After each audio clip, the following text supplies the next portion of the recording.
Hello students, welcome to physics class of +1. We are doing chapter oscillations and objective of today's topic is to study about energy of an harmonic oscillator and relation between SHM and UCM. The topics which we are going to discuss are energy of a harmonic oscillator. Then we will study about graphs showing variation of kinetic energy, potential energy and total energy with displacement. We will also study uniform circular motion and simple harmonic motion. And in the last, we will study about graphs showing variation of displacement, velocity and acceleration. So let's start the topic. First of all, we will study about energy of a harmonic oscillator. A harmonic oscillator executes SHM under the action of a restoring force. To displace the particle against this force, work must be done. This work done is stored in the particle as its potential energy. Since particle is in motion, it has kinetic energy.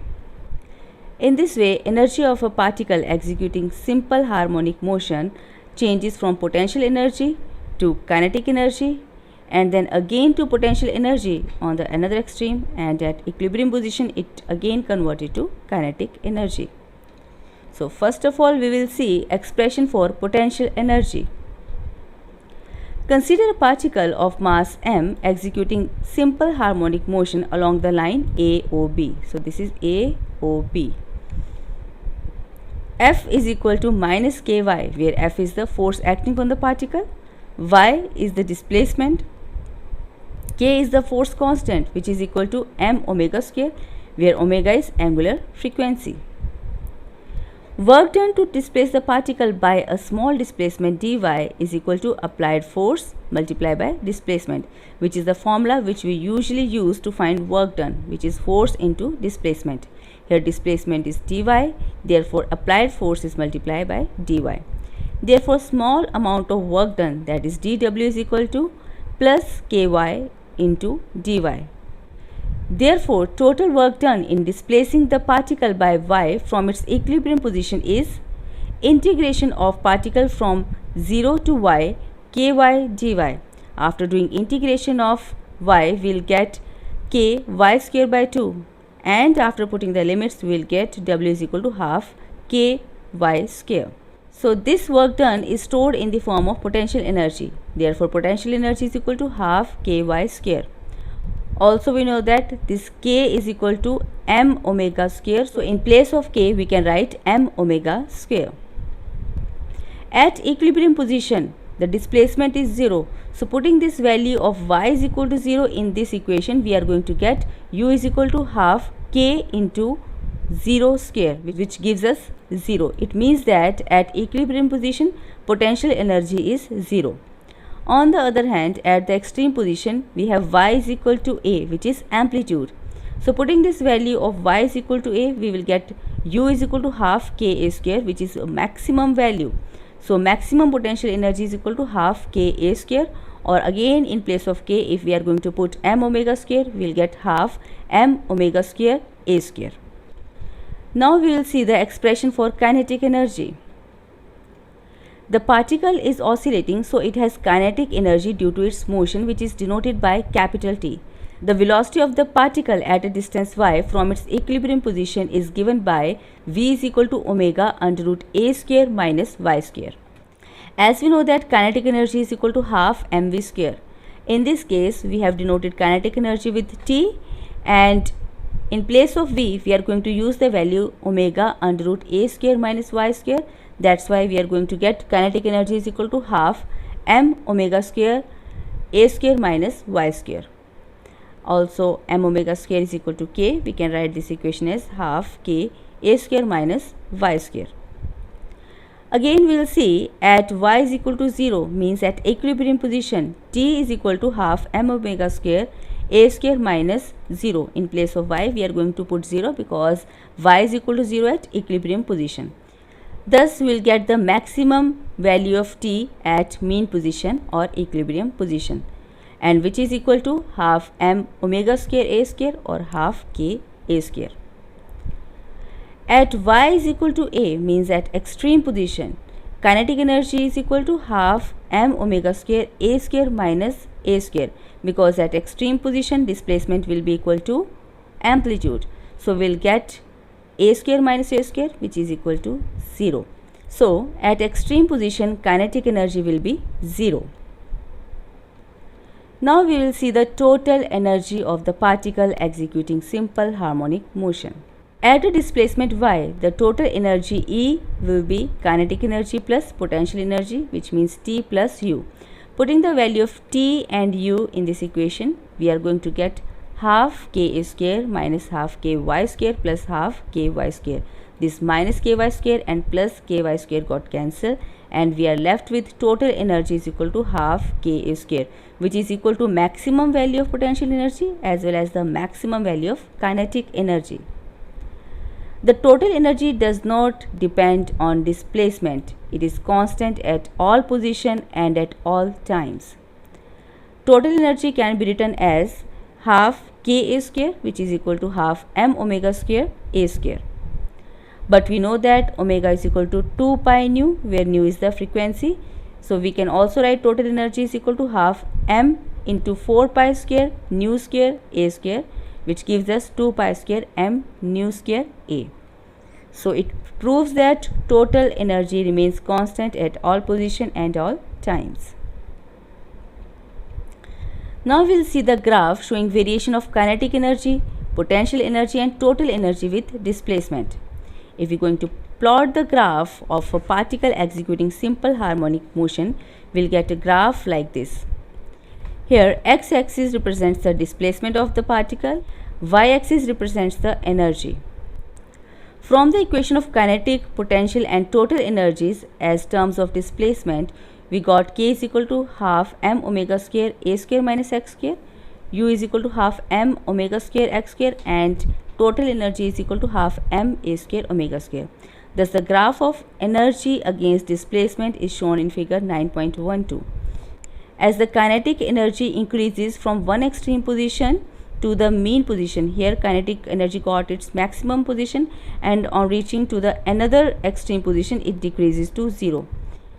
At the same moment, when its potential energy is maximum and it reaches to 0 at mean position, and after mean position again to the another extreme position, it becomes maximum. So at any moment the sum of total kinetic energy and potential energy will be represented by this straight line parallel to the x-axis. Graph number 1 is for the potential energy. Graph 2, which is in dotted line, represents the kinetic energy, and the straight line represents the total energy of the particle executing simple harmonic motion. That is at y, which is plus minus a, the total energy is in the potential form. At y is equal to 0, the total energy is in the form of kinetic energy. And in the last, we conclude that always total energy remains constant. Now we will study about relation between uniform circular motion and simple harmonic motion. Before that, we will study about what is phase. The displacement at any instant t is given by y is equal to a sine omega t plus phi naught. The argument omega t plus phi naught is called phase, where phi naught is called the initial phase or epoch. Here in this animation you can see that this particle is moving along the circumference of a circle with uniform angular velocity omega. Let's see how simple harmonic motion is related with uniform circular motion. For that we have two motions. The first graph is showing the motion of a particle executing simple harmonic motion, and in the second case we are just having a projection of a particle which is moving on the circumference of a circular path. Its projection is along its diameter. So in this way this particle, this red dot, is moving about its mean position. Therefore we can consider a uniform circular motion whose radius is a and angular velocity is omega.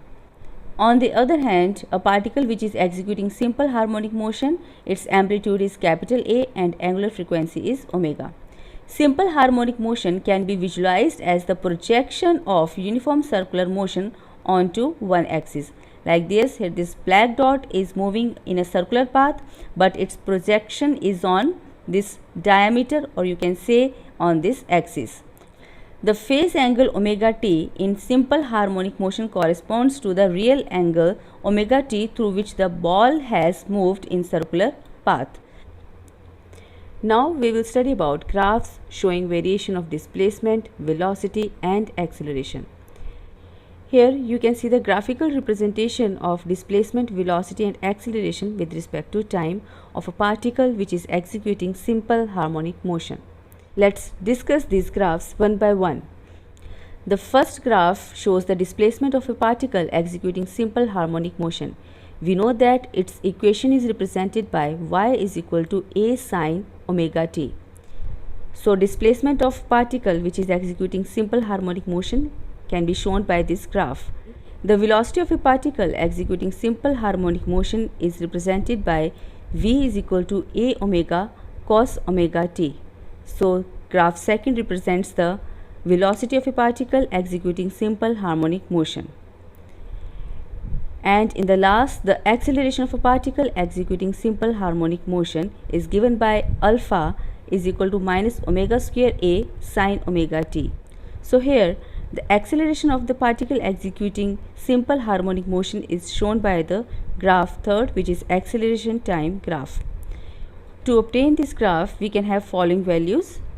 Here t is equal to 0, capital T by 4, t by 2, 3t by 4 and t, where capital T is the time period. For t is equal to 0, its corresponding value omega t is 0. Similarly, for t by 4, its value is pi by 2. For t by 2, its corresponding omega t value is pi. For 3t by 4, corresponding value for omega t is 3 pi by 2, and for the t, its value is 2 pi. So putting all these values of 0, pi by 2, pi, 3 pi by 2 and 2 pi in equation of displacement, velocity and acceleration, will get the following values. For displacement, it is equal to 0 because sine 0 is 0. Then for the pi by 2, it will be a, as sine pi by 2 is 1, so 1 multiplied by a. Again for pi it is 0, for 3 pi by 2 it is minus a, and for 2 pi it's 0. So its graph starts from 0, this point, then it approaches to positive a, then again 0, and afterwards minus a, and ultimately to again 0. So displacement time graph can be drawn like this.